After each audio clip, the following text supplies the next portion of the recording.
She says here people visit the so-called scholars who write verses of the Quran on a small piece of paper and order the person to do various things like soak it in water and drink it, bury it in your house, rub the paper all over your body. What's your opinion regarding these type of practices?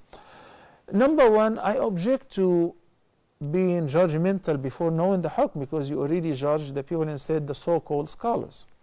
It doesn't mean that I agree. It doesn't necessarily mean that I agree with what they do, but you're asking a question. So let's see whether this practice is valid or not, then determine whether they're scholars or not accordingly.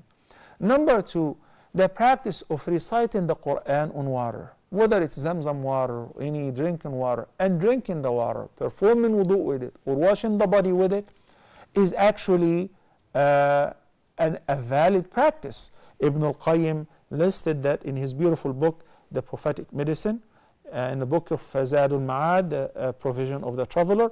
Salih, the son of Al-Imam Ahmad ibn Hanbal, said that his father often recited Quran for him in water and he ordered him to drink it. You can do all of that. You can recite it on food, on drink, on water, and drink it. You can do that to yourself. You can have a righteous person who will do it for you. But the way that you're presenting your case, that people do this as a business, in addition to asking you to do extra things which are unprecedented, such as bury it in certain corners, haram. You cannot bury the Quran as a means of protection. As I have seen and heard about people whenever they're about to build a new building or erect a construction, they bury a copy of the Quran on each corner as a means of protection. This is a major sin. This is definitely haram. So reciting the Quran on the water and drinking the water is valid.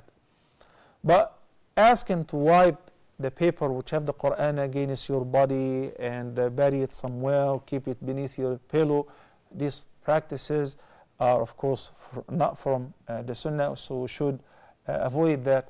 You know, Allah subhanahu wa ta'ala said in the Quran, وَنُنَزِّلُ مِنَ الْقُرْآنِ مَا هُوَ شِفَاءٌ وَرَحْمَةٌ لِلْمُؤْمِنِينَ وَلَا يَزِيدُ الظَّالِمِينَ إِلَّا خَسَارًا. The entire Quran is a shifa, from Surah Al-Fatiha to Surah An-Nas. Any surah, before drinking, you recite the Quran on the water and you drink it with the intention of shifa.